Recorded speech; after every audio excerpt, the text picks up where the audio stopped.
Hey y'all, welcome to Petty Conversations, where religion, relationship, and reality meet.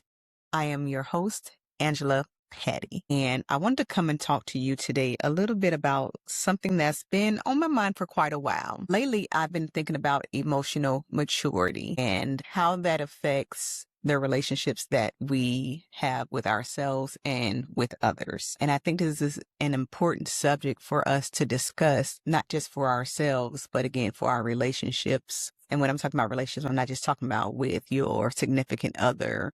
I'm talking about with others outside of us, whom we work with, in our families, in the world in general. So I want to kind of sit down and have a conversation with you guys about it. Now, I know a lot of times we hear the notion, or we hear someone says, you're so immature, or you're emotionally immature. And I think a lot of times when that is said, there's not a lot of context regarding what that really means. So on today, we're going to talk a bit about emotional maturity. Where does it come from? When do we reach emotional maturity, and signs that we are? And if you are not emotionally mature, how you can get there.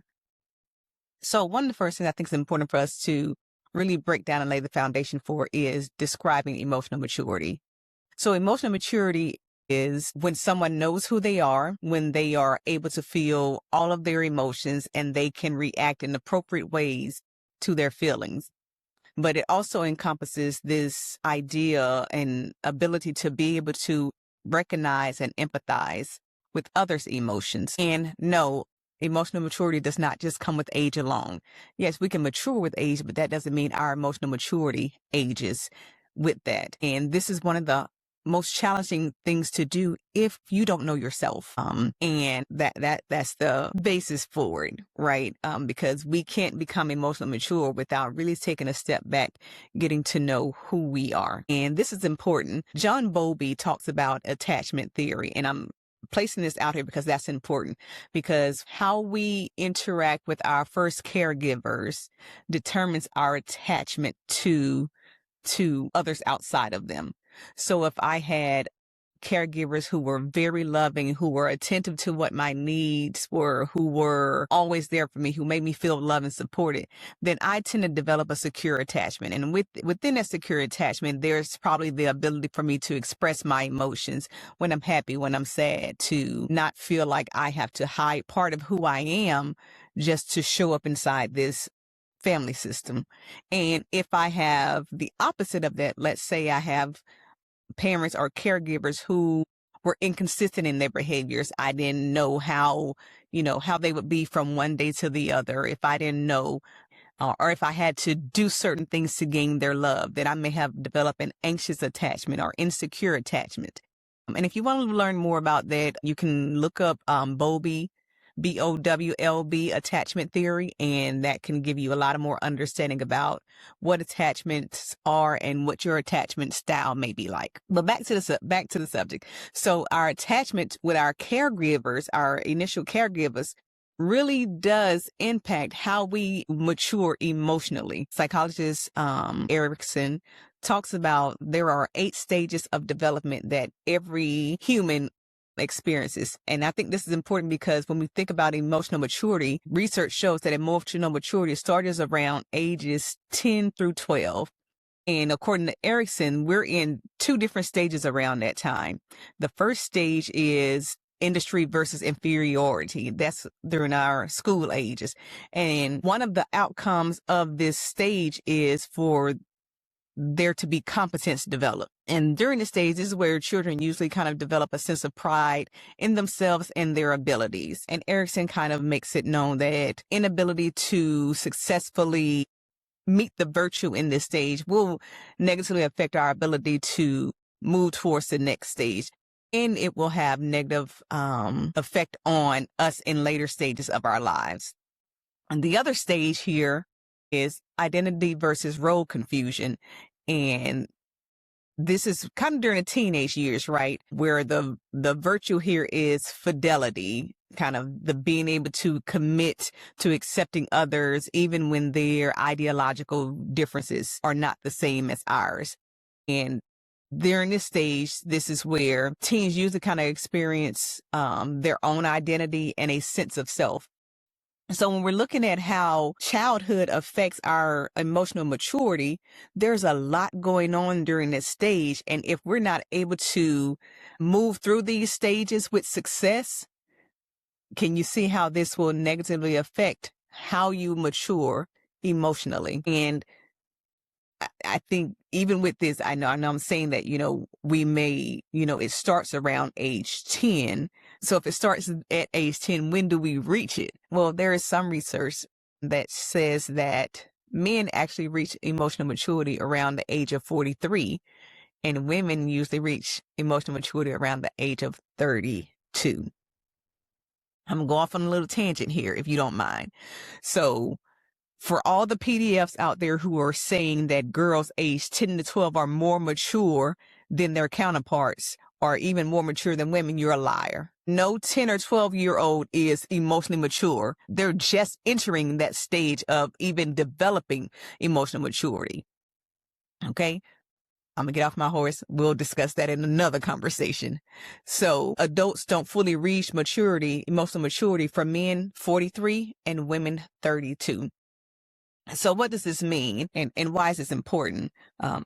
This means that this takes time. It takes getting to know yourself. And I think that's important when we think about this journey towards getting to emotional maturity, because you don't just get there by happenstance. I don't just fall into it. There is actual work that has to be done in order for you to reach emotional maturity. Here are some of the signs that you can judge and gauge where you are in your development emotionally. One of the first things that you can assess if you're emotionally mature is by you being able to take responsibility for your emotions. So emotionally mature individuals take responsibility for their feelings, and they don't blame others for how they're feeling. So this may look like someone saying, well, I did this because you did that, or I reacted this way because you did that. So there's a way that I can present a concern to you about what you've done and how that has made me feel, without totally deflecting and not taking accountability. So an emotionally mature person will say, you know what? They did this and that really made me mad. And this is why, I'm going to sit here and process how that made me feel. Does that mean that we can't have a conversation about that? Absolutely. There are ways to do that, but we're not going to discuss that here. Another sign that you're emotionally mature is having compassion and empathy. So this is being compassionate by considering others' perspectives and offering support. We are in a wild political, social, economical climate right now where we see there's a lot of intolerance for different perspectives. And it's very easy to see, I think, some of us to kind of judge and gauge where someone may be based on their ability to sit with and accept that there are people who have different perspectives outside of them. Another sign of emotional maturity is developing healthy relationships. I know I talked earlier about attachment, and even if you don't have a secure attachment, you can grow into one, you can learn one, and we'll talk about that later. Another sign you're emotionally mature is taking responsibility. So emotionally mature individuals take responsibility for their actions, acknowledging their mistakes, and offering apologies when necessary. Now, we know this here may be a challenge because a certain gender has very not as easy to apologize. And I think we'll see this from two different perspectives. You have men who say women don't take accountability, and women who say men don't take accountability. And that is another conversation we will get into at a separate time, because I think there's also a lack of understanding of what accountability versus responsibility is. So emotionally mature individuals take responsibility for their actions by acknowledging their mistakes and offering apologies when necessary. So this is not saying you have to apologize for everything that happens, because some things that happen, they need to happen, and not for you to come back and try to smooth things out, because we don't want to move to this place where you are people pleasing. Emotionally immature individuals also are comfortable with being vulnerable. seeking support from others, and recognizing that as a strength. One of the biggest things that I encounter as a therapist is this notion that vulnerability makes you weak. And this is where I see a lot of head butting in different relationships, even within ourselves. It is the inability to sit with myself and really see me as me, my strengths, my weaknesses, my flaws, not just the good, but the bad as well. And being able to sit in that and seek support for those areas where I may be struggling when I need it, versus having the mentality that, okay, I'll just figure it out eventually. Well, if you've been going through this same thing for the last 30 years, then you may need some assistance. So it's okay to be vulnerable, to say, hey, I need some help with this, and reach out for support outside of yourself. This is a strength. This isn't a weakness. And another sign of someone who's emotionally mature is the ability to set healthy boundaries. Woo! Let me tell you something. Boundaries is one of the most challenging things I work with clients on. And I see this overused in society today, the notion of boundaries. There is a lack of understanding of what boundaries really are. Because some people have rules that they think are boundaries. Some people have expectations that they think are boundaries. Boundaries guide my behavior. They don't guide anybody else's behavior. So a boundary may be, let's say I'm on this journey, this health and fitness journey, then I'm not going to eat snacks after 9 o'clock. Nobody else in my house has to abide by that. That is specifically for me to guide my behavior. But I can communicate this to those that are in proximity to me and say, hey, after 9 o'clock, I'm not going to eat any sweets or certain things after 9 o'clock. And the reason that this boundary guides my behavior, because someone can offer me this thing and I can choose to take it or not. Because here's the other thing with boundaries is only I can violate my boundaries.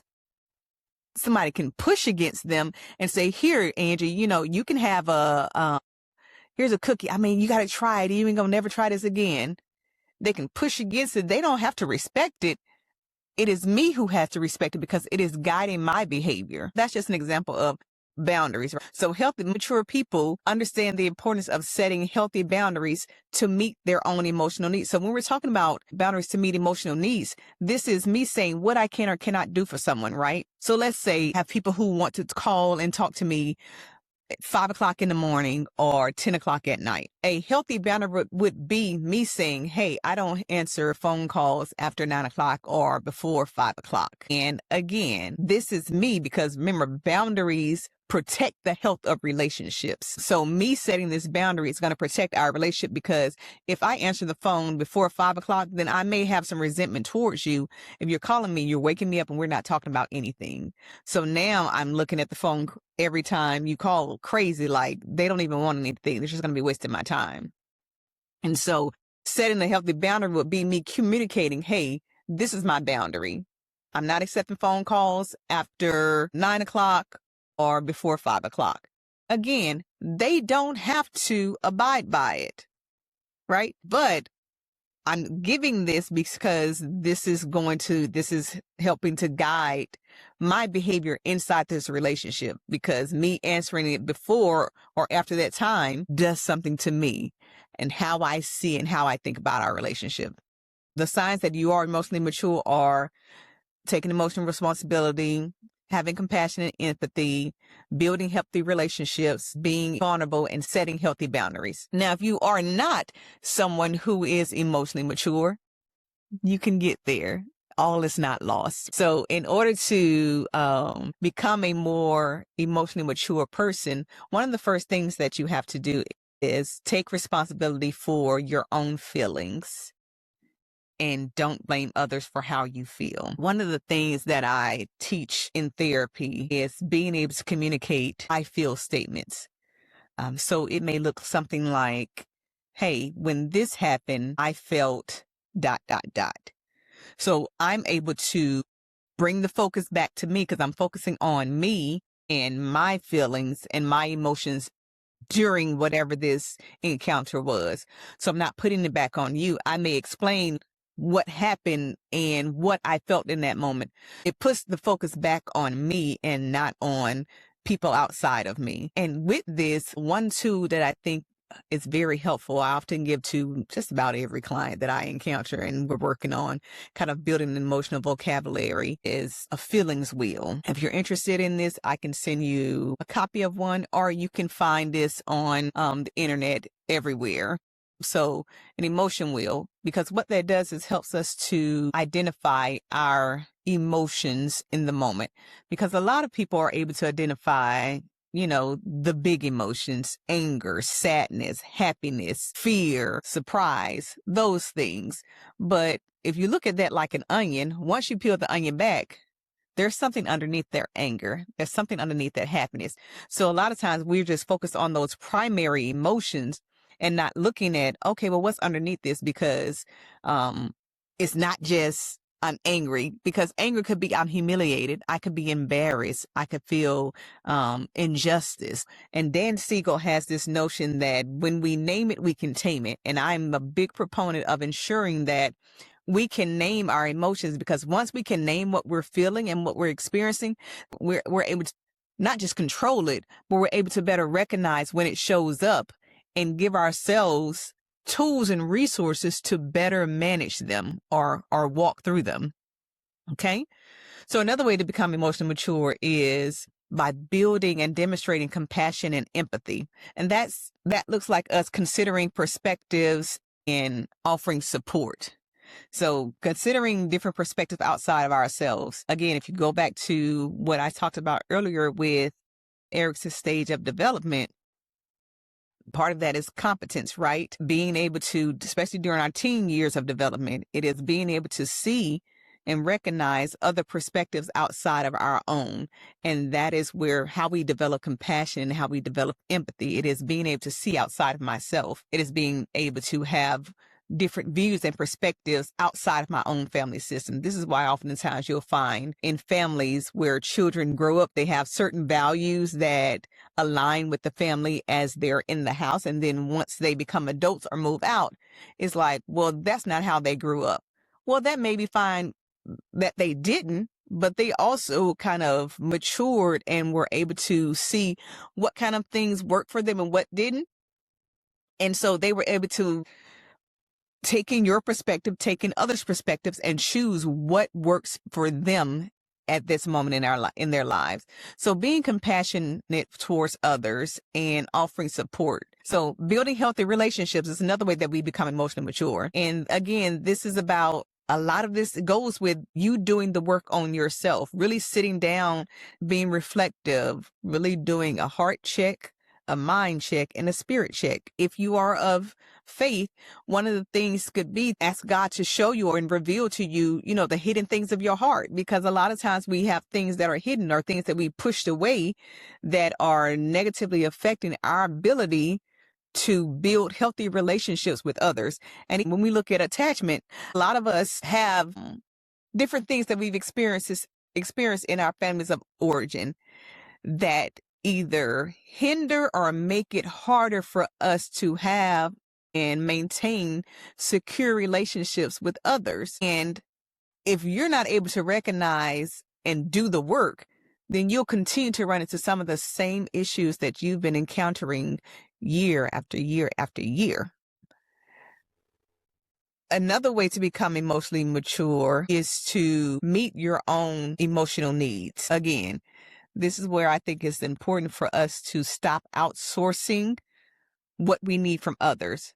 So, for example, if I need to feel love, I can't always depend on people outside of me to give me that, because how they give love may not be how I receive love. So I need to be able to learn how to give myself the love that I need for myself in the absence of others. So that's being able to identify and fulfill my needs for security, for freedom, for privacy, for attention.